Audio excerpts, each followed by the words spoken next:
My pulse raced at the astounding accomplishments of the mercenary known as Demon Lord. I forgot about my job and read everything I had on hand. Around the time Demon Lord received his nickname, South Belka showed signs of weariness regarding the war. Because the region was set up as a defense line to protect the birthplace of Belka in the north, the people's dissatisfaction had reached a climax.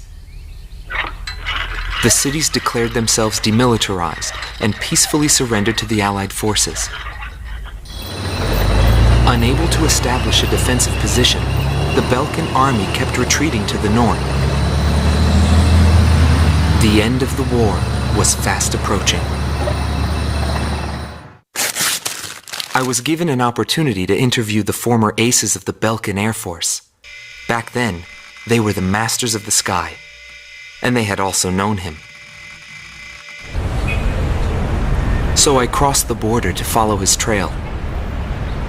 I wanted to capture the war and the Demon Lord from their point of view, to capture the voices of those who were there.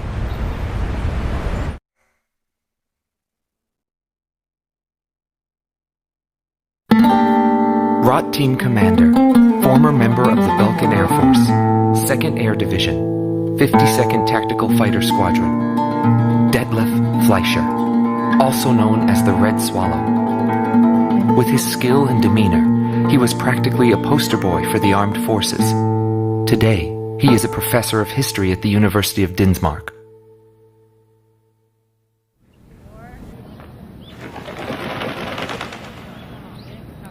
Back then, I was bursting with pride. I wanted to lead us to victory, for Belka's honor. Staying where it was nice and warm wouldn't accomplish anything. My flight's mission was to maintain air superiority in Area B7R, an essential area that we couldn't allow to be violated. That day, when I heard the order from HQ for reinforcements, I became angry. The station force was in chaos because of just 2 mercenaries. There was no way the mighty Belkan Air Force could lose to mere mercenaries. My pride was shot, and the round table was defiled. What went wrong? Whatever it may be, the fact remains I was forced to walk a different path in life than the one I had envisioned.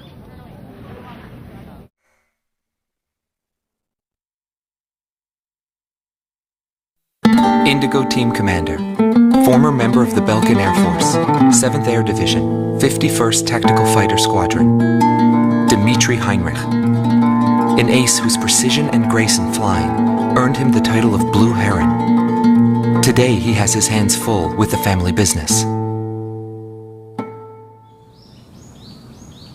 That day, right before I deployed, my airspace assignment was changed.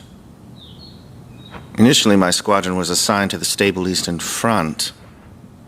That was changed to Area B7R, the round table where casualties were recorded at a fearsome pace. It's also the place where I met him. It was just 2 planes, him and an Eagle. And yet our lead force didn't stand a chance against them. I could tell he was good, and it was going to be bad for us. But there was something else I noticed. He hesitated. A vulnerability that can be exploited. I was certain I would win. The pilot was still young. He had yet to master the rules of combat. But in the end, I was shot down.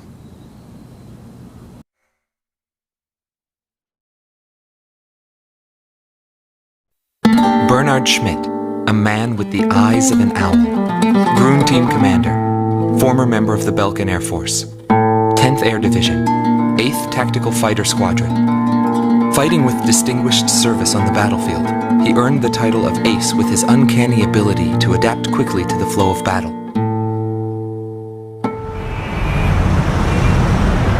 I had a bad feeling while I was flying towards the round table. Why were they having problems down in 2 mercenaries?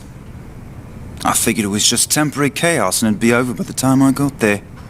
Pilots of the Belkan Air Force are true professionals, but when I saw the situation, I couldn't believe my eyes. I thought maybe my IFF was malfunctioning. There were still 2 enemies on the radar.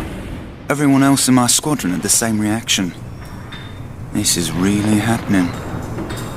Every now and then, guys like that appear on a battlefield. Someone special, you know? I squint in my eyes and confirm the situation. Check the terrain, air currents, his plane, his maneuvers, and his remaining ammo. I figured I could do it. I knew what I was getting into, but he still outmaneuvered me beyond my expectation.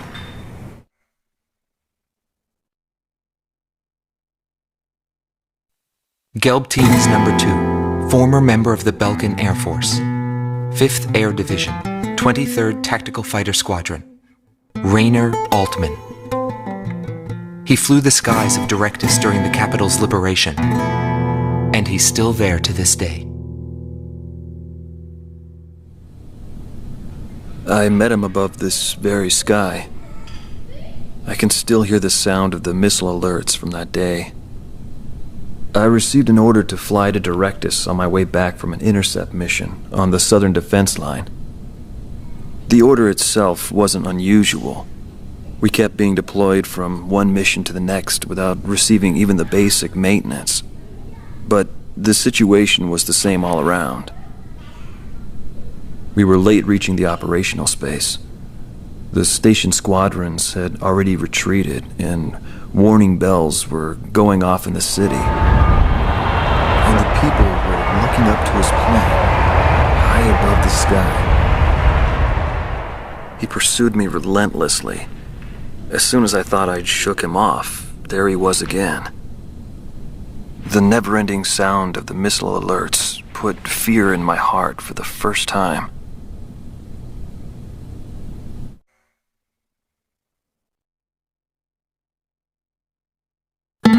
This man was head of the command group and was known as the Vulture.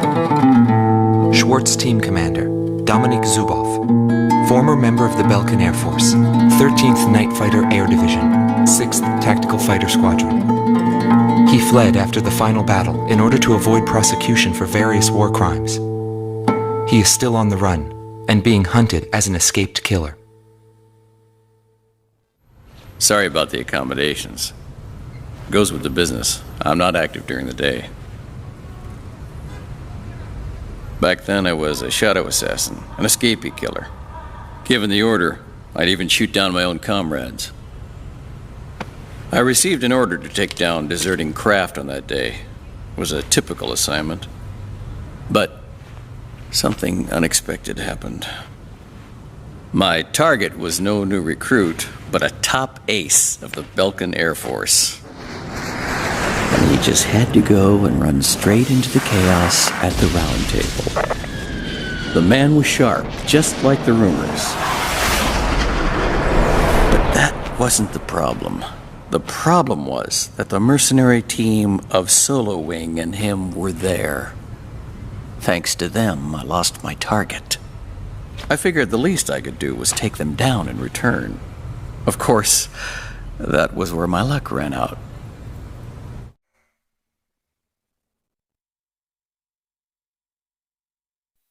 Silber Team Commander, former member of the Belkan Air Force, 51st Air Division, 126th Tactical Fighter Squadron. Dietrich Kellerman. He was once the top ace at Belka and a fiery instructor at the Air Force Academy. In 1995, the Belkan Air Force sent him to the front lines to bolster troop morale. He was good. From what I'd heard about him, I thought he was still just a young mercenary. But he matured since then. He still wasn't perfect, but I could see he had come a long way towards understanding the rules of combat. What's important on the battlefield is to let go of hate, to survive, and to adhere to the rules you've set for yourself. These are the rules I've taught my students. And when I saw him, I could tell my time was done. A new generation had inherited the sky. There was no more need for an old soldier like me.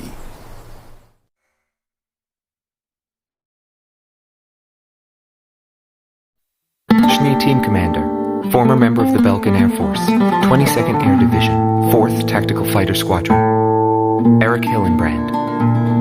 He never had great ambitions. All he ever hoped for was to make a living as a regular pilot. Today he works as a flight instructor for civilian pilots. The instant he shot me, I pulled the lever. I barely managed to escape from my plane as it burst into flames. After drifting from the blast, I landed below the round table. It was a wide-open, barren wasteland. How long would I have to wait for a rescue party? Radio interference within the round table was fierce. The odds of a distress signal actually reaching anyone was low. I was at a loss for what to do. Anyway, I'd really gone out with a bang this time. I took that as a sign it was time for me to retire. But just then, I heard a roaring overhead. It was his plane. I was jealous of his calm flying form. Rather than wait for the rescue team, I began to walk toward the nearest base. I was driven by desire to get back up there and fight him again. Of course, it did take me 3 days to get there. Every time I flew with him, his skill stood out. He was unstoppable. It didn't matter where the battlefield was. The man had complete trust in his own powers. He was born for battle. A demon lord who struck down all opposition. He paid no heed to the troubles of those who flew with him. Before long, everyone had taken notice of him. More and more would show up to watch him go off on sortie. Mercenaries or maintenance crew, it didn't matter. People wanted to burn his image to their memories. Hell, they weren't the only ones.